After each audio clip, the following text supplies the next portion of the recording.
Salam selamat hari Minggu bagi kita semuanya, jemaat yang terkasih dalam Kristus Yesus. Semoga kita terus bersukacita dan bersyukur atas segala penyertaan Tuhan di dalam setiap kehidupan kita.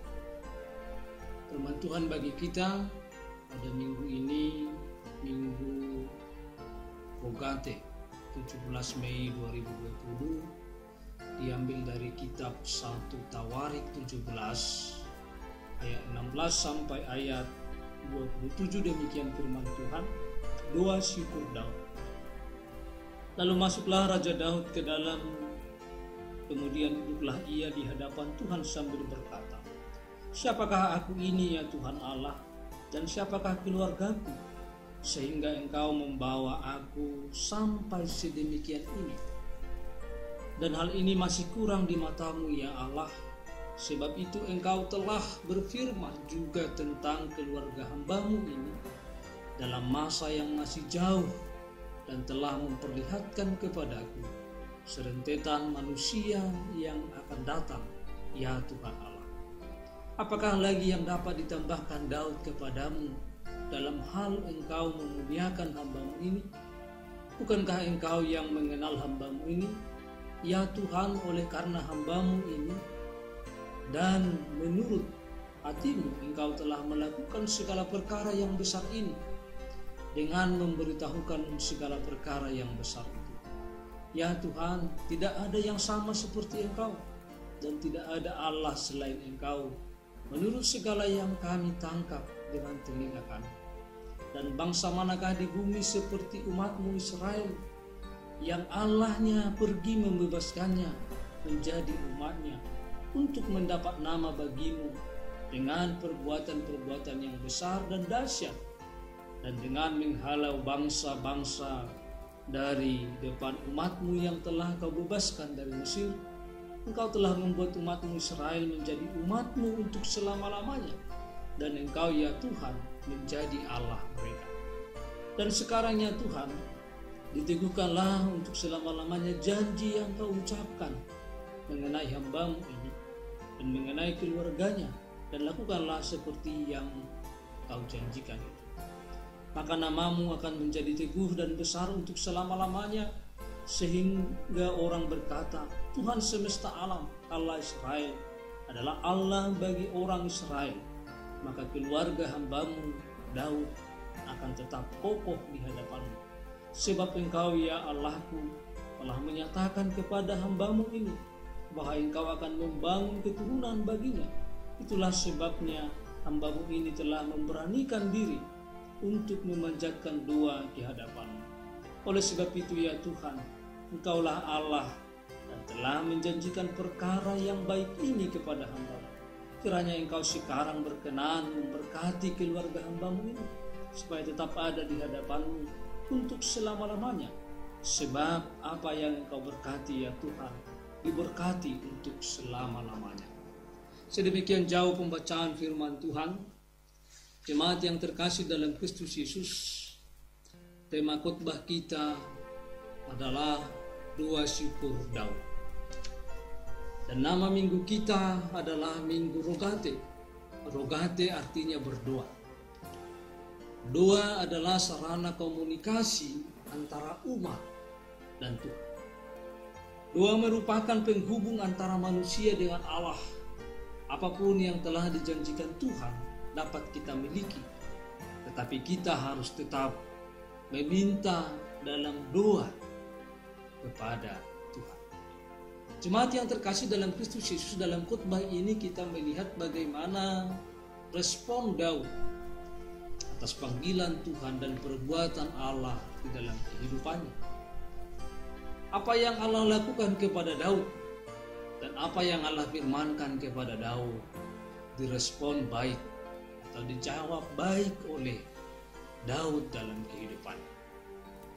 Dalam 1 Tawarik 17 ayat 16 sampai 27 ini merupakan respon iman Raja Daud ketika mendengar firman Tuhan yang disampaikan Tuhan melalui Nabi Natan terhadap kerinduannya membangun bait Allah yang ditolak.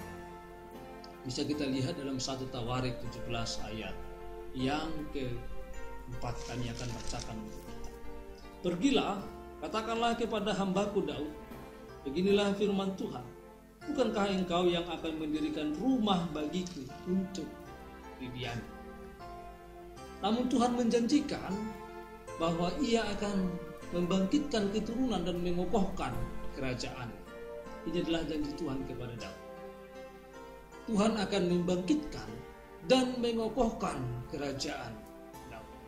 Lalu Raja Daud merespon dengan berdoa syukur atas pemilihan Tuhan terhadap keluarga dan keturunannya untuk menjadi raja atas Israel dan membangun bait Allah. Ini adalah salah satu yang patut kita teladani, yang patut kita tiru dari perilaku Daud.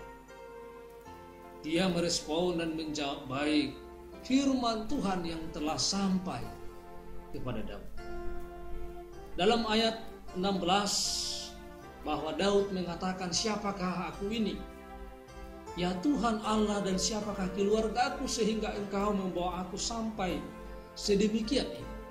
Ada pertanyaan di sini daripada Raja Daud kepada Tuhan. Nah, ini menjelaskan tentang sejarah kehidupan Daud yang disampaikan Tuhan oleh Nabi Nathan, yaitu yang pertama bahwa anugerah Tuhan bagi Daud tidak membuatnya menjadi sombong.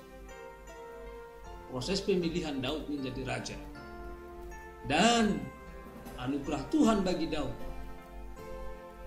dia tidak membuatnya sombong. Ia tidak menganggap bahwa ia layak menerima janji Tuhan tersebut.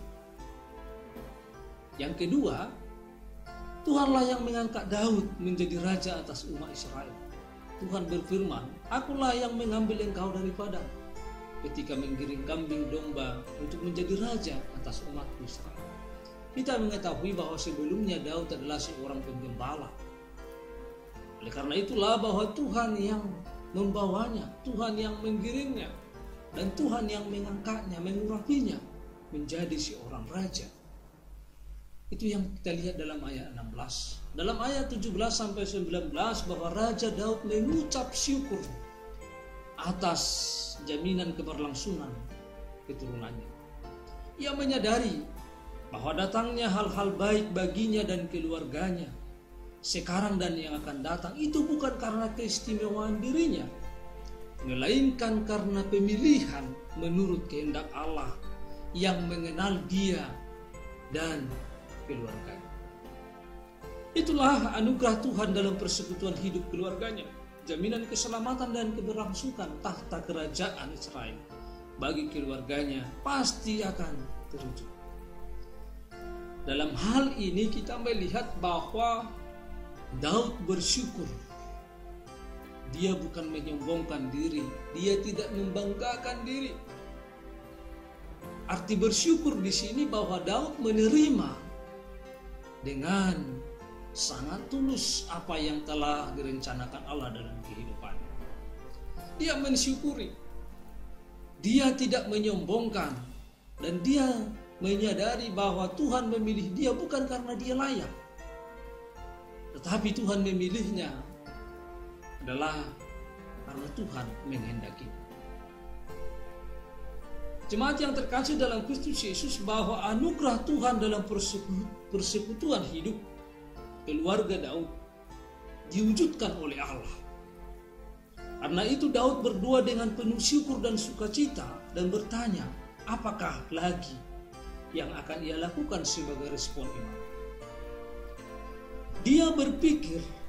Daud berpikir di dalam imannya, apakah yang dapat dia lakukan yang terbaik lagi bagi Tuhan? Itu adalah ungkapan syukur Raja Daud. Apalagi yang dapat dia perbuat? Perbuatan apa lagi setelah yang dia perbuat selama ini bagi Tuhan? Perbuatan yang luar biasa lagi untuk menyenangkan hati Tuhan. Itulah ungkapan syukur Raja Daud. Jadi dia bukan hanya menerima apa pemberian Tuhan, bukan hanya menerima dengan ikhlas apa yang diberikan Tuhan, tetapi dia terus berpikir, dia mau berkarya, dia mau melakukan lebih lagi yang terbaik bagi Tuhan. Itu adalah ungkapan syukurnya. Di dalam kehidupan kita adalah sebagai ungkapan syukur kita juga kepada Tuhan. Apa yang dapat kita lakukan yang lebih baik yang kita lakukan selama ini, mari kita lakukan lagi lebih baik dari situ, lebih banyak lagi, untuk menyenangkan hati Tuhan, untuk menolong dan membantu orang lain. Itu adalah ungkapan syukur kita di dalam kehidupan kita kepada Tuhan. Lalu di dalam ayat 20-22 bahwa Daud mengagungkan nama Tuhan, bahwa tidak ada Allah lain seperti Engkau yang kami sembah. Hal ini berarti betul-betul bahwa Daud membandingkan Allah yang dia sembah, Allah yang disembah oleh orang Israel dan disembah oleh bangsa-bangsa lain atau lebata selebat. Dia sangat membandingkan bahwa Allah yang dia sembah, Allah yang dia puji, itulah yang berkuasa atas bumi ini. Itulah yang menguasai seluruh kehidupan ini, dan dia mengakui tidak ada Allah seperti Allah yang dia sembah. Artinya bahwa dia bangga mengalahkan Allah yang dia sembah. Daud mau menekankan bahwa yang berbeda dalam hal ini adalah suasana kekeluargaan yang ada dalam kehidupan religius bangsa Israel, yang dinampakkan pada ungkapan, Engkau telah membuat umatmu Israel menjadi umatmu untuk selama-lamanya. Engkau ya Tuhan menjadi Allah mereka. Arti hubungan yang inti antara Allah sebagai Bapa dan Israel sebagai anak. Itulah yang digambarkan oleh Daud. Pengakuan imannya mengatakan bahwa Allah yang dia sembah itu Allah yang sangat luar biasa, itu Allah yang tidak ada di dunia ini seperti Allah yang kita sembah. Bahwa itulah seperti hubungan antara ayah dan anak. Allah adalah sebagai ayah dan Israel adalah sebagai anak-anaknya. Yang artinya bahwa Daud dan Israel adalah antara hubungan yang sangat intim antara Allah dan antara ayah dan anak-anak. Itu adalah pengakuan iman. Setelah Daud bersyukur dan dia berpikir bagaimana melakukan yang terbaik, bahwa dia mengakui kekuasaan Allah. Lalu di dalam ayat 23 sampai ayat 27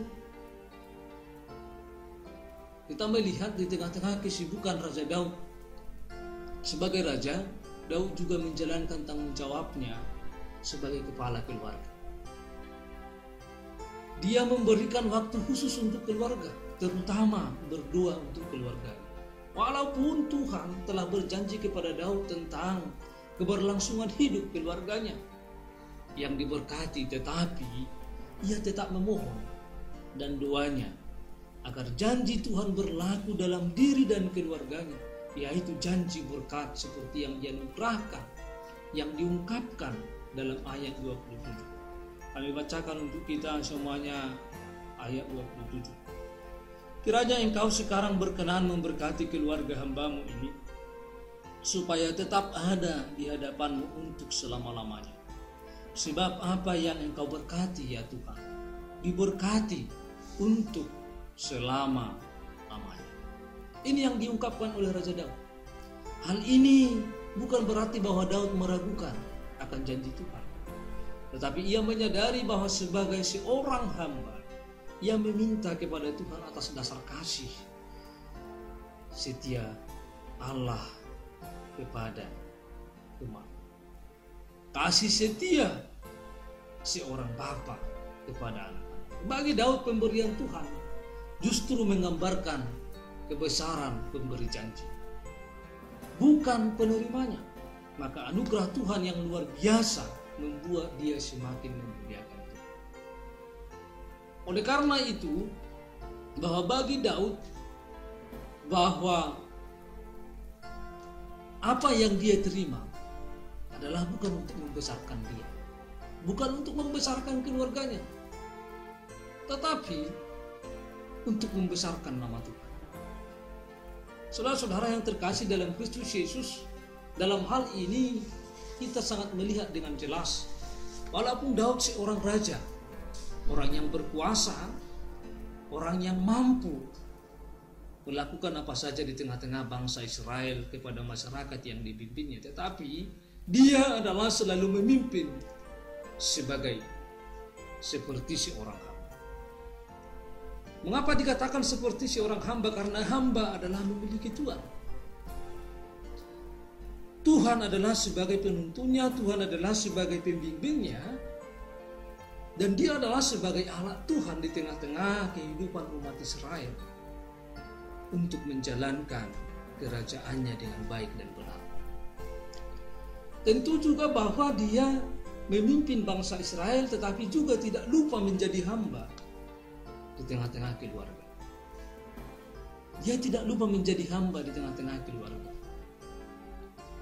Dalam ayat 27 ini kita melihat, kiranya engkau sekarang berkenan memberkati keluarga hambamu. Ini mau mengatakan bahwa Daud adalah seorang yang rendah hati di hadapan Tuhan. Daud menyebut dirinya hamba atau ibad yang memiliki tugas yang sangat penting. Apa tugas yang sangat penting? Bahwa dia sebagai seorang hamba dan juga sekaligus pemimpin atau imam di dalam keluarga. Yang sangat penting itu adalah bahwa Daud menghadirkan ibadah di tengah keluarga. Daud menghadirkan ibadah di tengah-tengah keluarga. Kita melihat bahwa banyak sekali lagu yang diciptakan oleh Daud. Banyak sekali mazmur yang dibuat oleh Daud. Banyak sekali doa yang dinaikkan oleh Daud. Itu semuanya adalah dilakukan secara pribadi dan juga di tengah-tengah keluarga.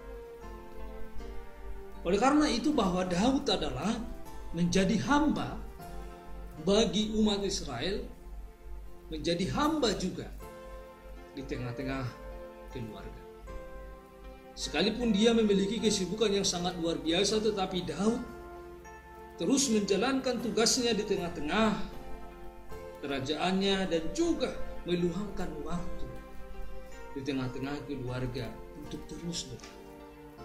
Saudara-saudara, seorang kepala keluarga, seorang imam di tengah-tengah keluarga, dia harus menuntun keluarganya untuk terus berdoa, supaya tidak jemu-jemunya berdoa di tengah-tengah keluarga, menghadirkan ibadah di tengah-tengah keluarga kita masing-masing. Sesibuk apapun kita, apapun pekerjaan kita, tetapi kita harus tetap menghadirkan ibadah di tengah-tengah keluarga kita, supaya keluarga kita seperti yang dialami oleh Daud, keluarga yang selalu diberkati dan bersyukur kepada Tuhan dalam kehidupan. Yang kedua, bahwa Daud sebagai hamba, sebagai kepala keluarga, tidak membuang-buang waktu yang ada. Dia mengatakan dalam ayat 27 tadi, kiranya engkau sekarang mengartikan hari ini. Hari ini.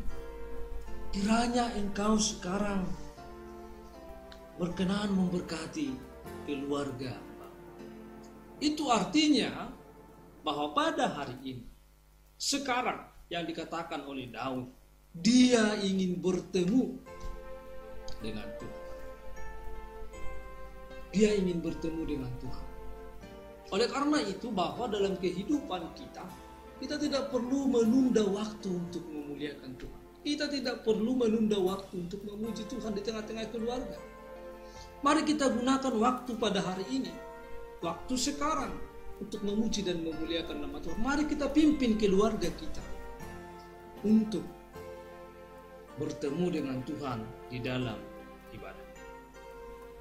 Dalam firman ini juga kita melihat bahwa Daud memiliki keberanian untuk mengetahui jalan Tuhan. Untuk mengetahui jalan Tuhan.